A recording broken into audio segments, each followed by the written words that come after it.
রাষ্ট্রপতি প্রধান উপদেষ্টার সাথে সেনা প্রধানের বৈঠক ঘিরে রাজনীতিতে চলছে নানা আলোচনা। আইন উপদেষ্টা জানান, বৈঠকটি রুটিন কাজ। দেশে জরুরি অবস্থা বা সরকার পরিবর্তনের বিষয়টিকে গুজব বলেছেন আইন উপদেষ্টা। জানান, ফেব্রুয়ারিতে জাতীয় নির্বাচন করতে দৃঢ় প্রতিজ্ঞ সরকার। এর আগেই রাজনৈতিক দলগুলোর মধ্যে ঐক্য ফিরে আসবে বলেও আশাবাদ ব্যক্ত করেন আইন উপদেষ্টা। গত কয়েকদিন থেকে দেশের রাজনীতি আবার উত্তপ্ত। আবারও প্রশ্ন, নির্বাচন হবে তো?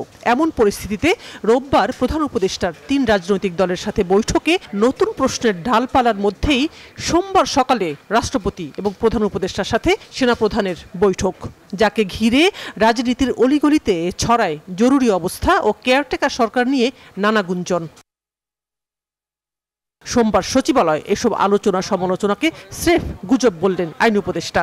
জানান, রাষ্ট্রপতির ও প্রধান উপদেষ্টার সাথে সেনাপ্রধানের এসব সাক্ষাৎ রুটিন কাজ। আর্মি চিফ প্রধান বিচারপতির সাথে দেখা করেছেন, এই ধরনের কোনো তথ্য আমার জানা নাই। আমি দু একটা পত্রিকায় দেখেছি। এসব গুজব গুঞ্জন নিয়ে বিচলিত হওয়ার মতো কিছু নাই, এটা হচ্ছে আমার বক্তব্য। আর আর্মি চিফ অবশ্যই এখন পর্যন্ত অবশ্যই গুজব, আমি তো এই সম্বন্ধে কিছু জানি না। আর আর্মি চিফ আপনার আমাদের প্রধান উপদেষ্টার সাথে মাঝে মাঝেই দেখা করে, রাষ্ট্রপতির সাথেও আগে দেখা করেছেন।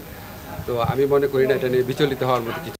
নির্বাচন নিয়ে মানুষের মধ্যে সন্দেহ থাকার কোনো অবকাশ নেই জানিয়ে আইন উপদেষ্টা জানান, ফেব্রুয়ারিতে নির্বাচনের জন্য দৃঢ় প্রতিজ্ঞ সরকার। আমাদের রাজনৈতিক দল যারা আছেন, আপনার জুলাই গণ অভ্যুত্থানে যারা পক্ষে শক্তি আছেন, এর আগেও বিভিন্ন ইস্যুতে ওনাদের মধ্যে মতবিরোধ হয়েছে, মতবিরোধ শেষও হয়েছে, আপনারা দেখেছেন। তো ওনাদের বিচার বিবেচনা বোধের উপর আমাদের আস্থা আছে।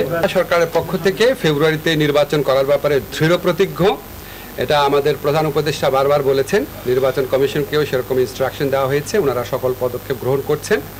তার আগে কিছু বিষয়ে যে মতভিন্নতা রয়েছে বা মতভেদ রয়েছে, সেটা আমরা আশা করি সেটা দূর হয়ে যাবে।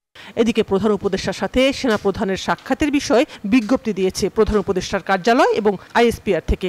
গত 20 আগস্ট থেকে 27 আগস্ট পর্যন্ত সেনাপ্রধানের 3 সফর এবং বর্তমান আইন শৃঙ্খলা পরিস্থিতিতে সেনাবাহিনীর ভূমিকার বিষয়ে আলোচনা হয়েছে বলে বিজ্ঞপ্তিতে জানানো হয়।